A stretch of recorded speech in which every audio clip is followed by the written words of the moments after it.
This podcast is brought to you by the following sponsors.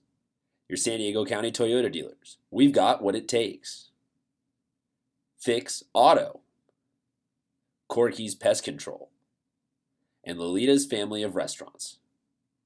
Hey there, sports fans. Christian Pedersen, Coach Tom DeMeo. Welcome to the playoff edition of Laxcast. That's right. Soak that in, folks. We ain't talking about practice.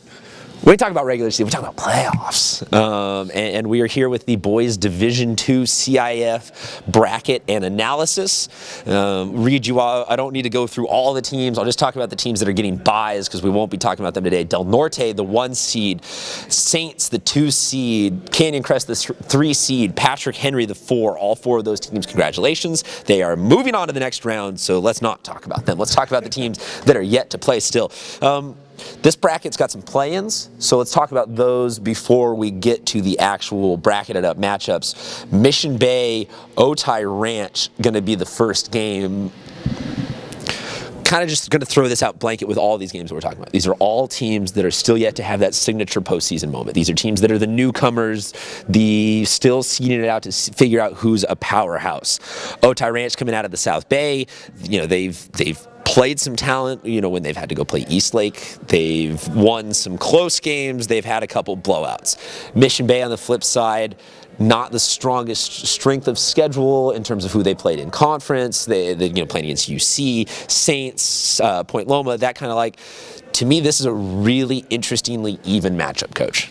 Yeah, and these playing games usually result of you winning your conference or your division, so you're the best in your division. But usually, if you're down in that bracket, you probably didn't have much to play at a time. So that's why they do these, and I think they're usually even matched like this. So I think that the playing games are always fun, and they have that game, and they go and they get that sort of extra game, which isn't the worst thing in the world for the Division II teams. Honestly, isn't. Yeah, at the playoff level, you're looking for all the experience you can get. The other play-in game, Olympian Point Loma. This one is another interesting one because it's the same 2 leagues being represented. Olympian coming out of the South Bay. They had the same kind of run of the year that Otay did, playing against some talent with McPeak at Eastlake, playing against some pretty easy games to get through.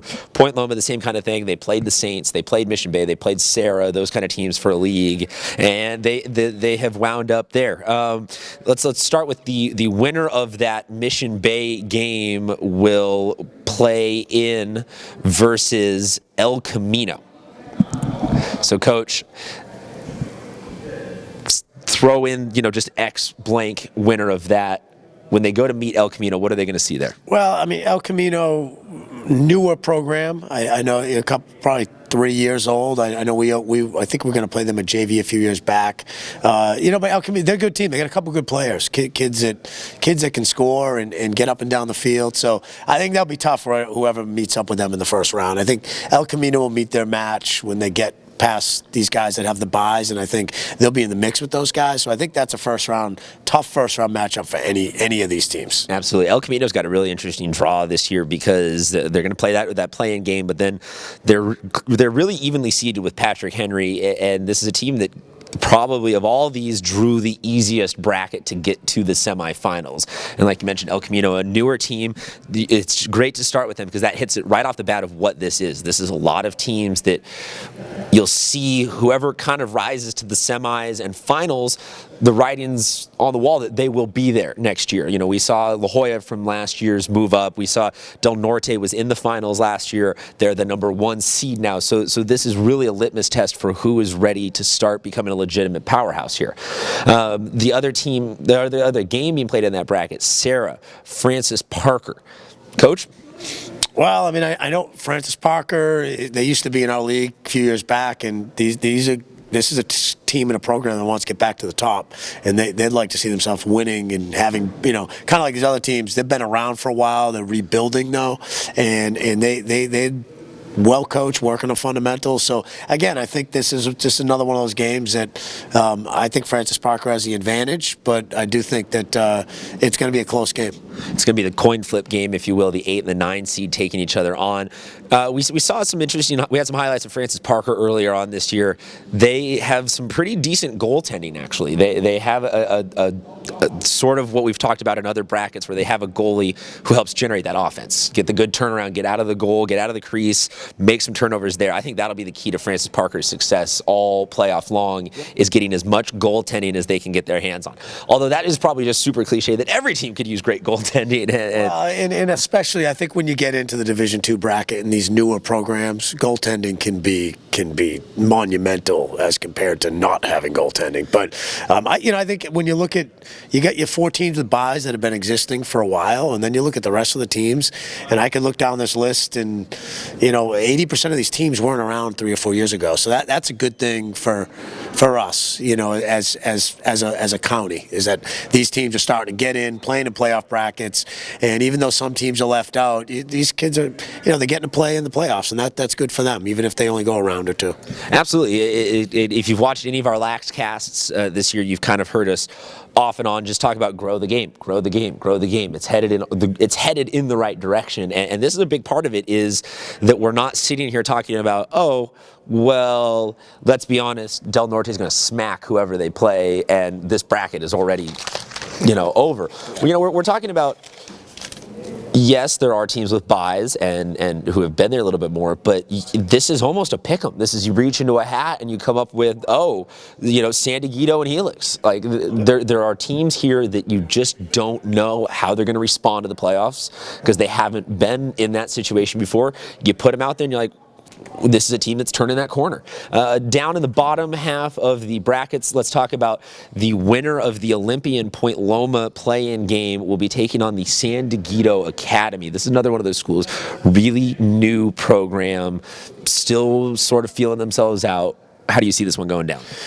Well, I mean, we actually played San Diego, and they those guys, they work hard. The coaches are really teaching them, and you can tell that stuff in between timeouts and before games and after games.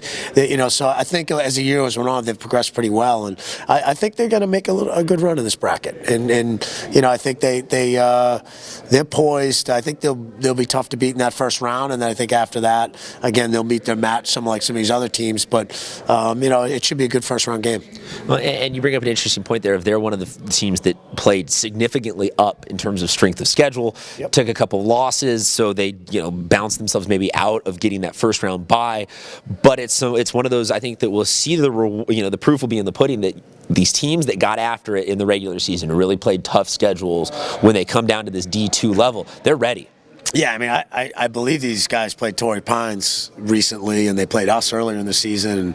And Del Norte started their season off against Poway, and they lost big, but then they rattled off 9 straight wins after that. Yeah, absolutely, and it is a lot like us. At Santa Fe, we played Cathedral early on and Westview early on, and then we won 14 in a row, and it builds you for a better season. So and that's what these teams should be doing, because I think we get this time of year, you're going to have the advantage, but you're going to be challenged when you get into those semifinals, and you want to know what that is like to have to play at a high level. Yeah, you get to the next level by playing at the next level, and that's how you get the winners here. And it'll all be really interesting, because every year you want to be able to say, oh, this could be the dark horse, that could be the dark. Everyone's a dark horse in this bracket, because some player that we don't know about, some plot line that we don't know about, is going to rise to the top and be really interesting. Last game to talk about here: Helix, the number 10, playing Bonita Vista, the number 7. Bonita Vista, co-league champs down in the Metro League. Helix, a team that, maybe lacking specifically really star lacrosse players, but just deep with athletes. Yeah, I mean, the 10 and the 7 is always a crapshoot when you get 2 guys coming out of the same league too.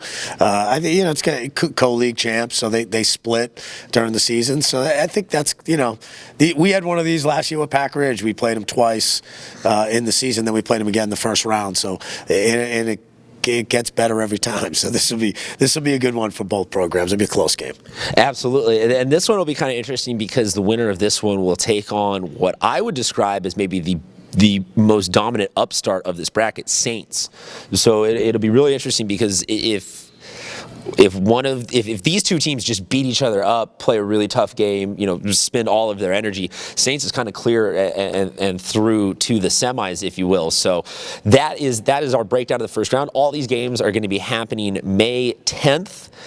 Various times and locations going to go to the home seed, and it looks like a lot of 7 and 5 p.m. games. For all the specific details on time and stuff, you can check out our website and follow our Twitter at SD Prep Insider.